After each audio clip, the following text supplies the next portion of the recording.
Hey guys, so it is Friday. Today is music theory lesson day.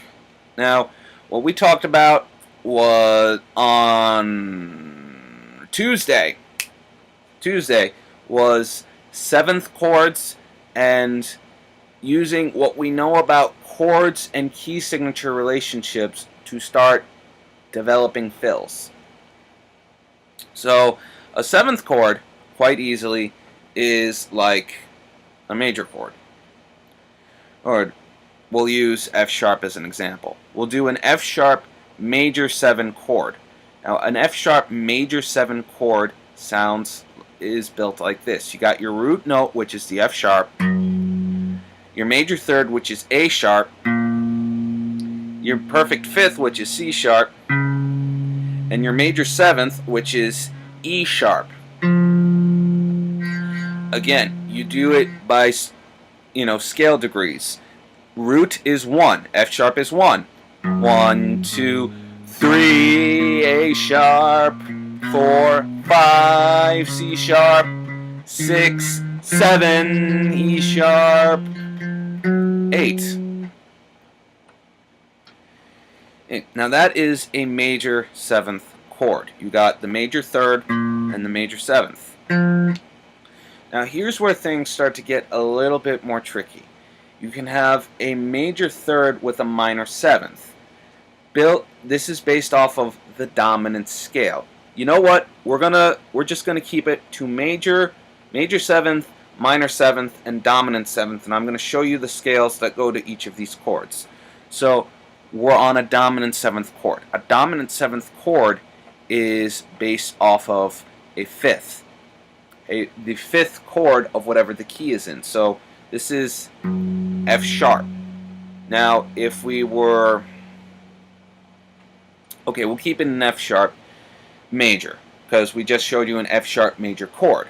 So based off of the fifth of the F sharp major scale, which is C sharp, on the doofus. It can also be played up here on the 16th fret of your A string. So,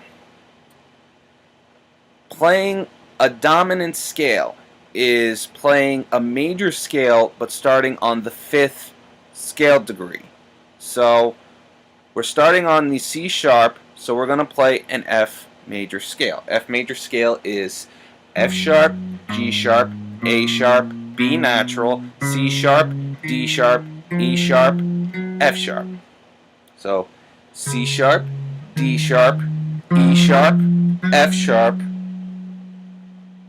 G sharp, A sharp, B natural, C sharp.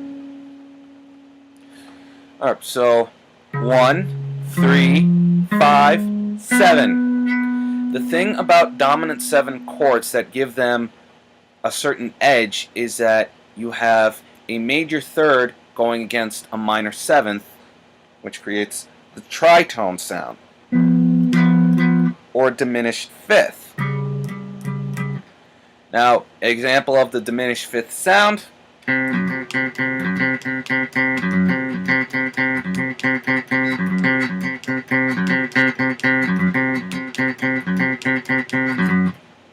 YYZ from Rush. But back to the chords. We know how to play a dominant scale, and a dominant chord is root, major 3, perfect 5th, minor 7. Now a minor 7th chord. Now a minor 7th chord is a minor 3rd with a minor 7th attached to it. So if we were looking at F sharp again, we would basically play an F sharp minor scale. F sharp, G sharp, A natural, B natural, C natural, D natural, E natural, F sharp. Now I played the natural minor scale, and that's what the minor 7th chord is based off of. So we got root, minor 3, perfect 5th, minor 7th, octave. Now, when you're dealing with chords that have that fourth tone, the seventh tone, this is where classical theory can mess up some people.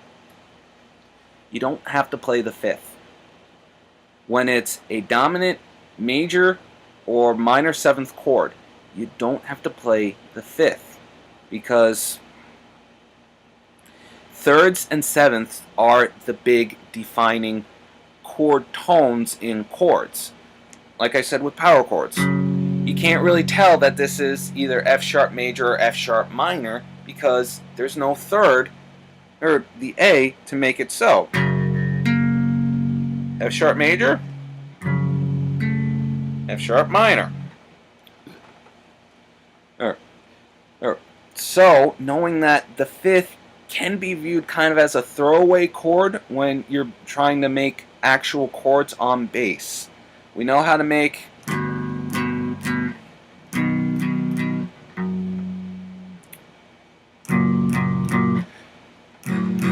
those are our 3-note chords, root 3-5 thing.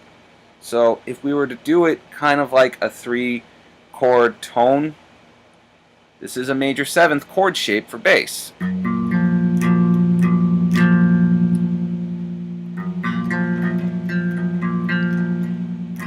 This is a dominant 7th chord shape for bass. And this is a minor 7th chord shape for bass, again using only 3 notes. Now, if we were looking to make a chord that uses all 4 of these chord shapes, here would be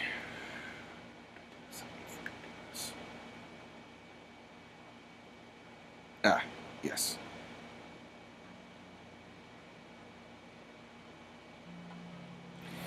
Here would be a major 7th chord shape. I'm playing this on the 14th fret of the E string. And this is an F sharp major 7th chord. Got 14th fret A, F sharp, 16th fret C sharp on the A string, 15th fret E sharp on the D string, and then 15th fret A sharp on the G string. Now if we were to make a minor 7th chord, you quite simply take the 15th fret E sharp and A sharp fingers away. So you got to try to bar your index finger across all the strings to make them all sound. Sorry, didn't mean to flip you all off. And for a dominant chord, since we did a C sharp dominant chord, I will show you a C sharp dominant chord shape.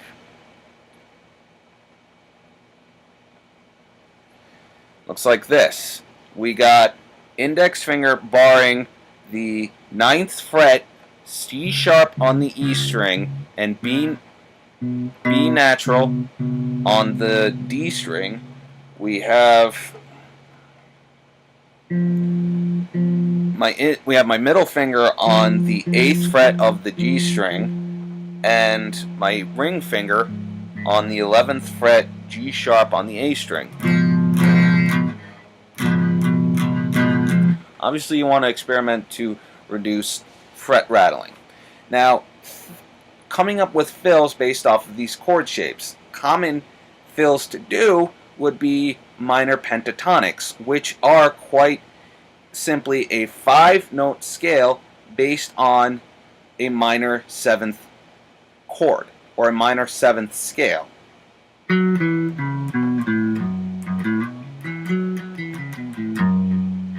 Another thing that you can do, common fill, like I showed you with Tuesday's chorus lesson, would be we got an A pedal tone and then thump out the rest of the notes that make up an F sharp minor scale, an F sharp minor 7 chord. The B is kind of a throwaway chord, just to help make things add up evenly and what have you. Ooh, other thing that can make your life easy with these fills is to just play half notes in a certain scale degree.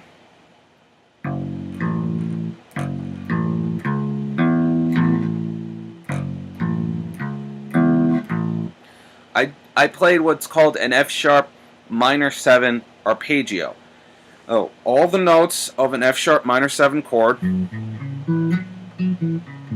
but played separately. That's an arpeggio. So these are some of the ideas that you can use for fills. Oh, so there are many other different ways, but the only way to know that your fill is working is you got to put it to practical use. You got to get out there and play along to these recordings of songs and play along so that you can hear what you're doing and just listen to what notes work against the chord tones. Because, we determined that it would be an A sharp major 7th chord for the A in the verse and chorus, but that G sharp doesn't really work against the A.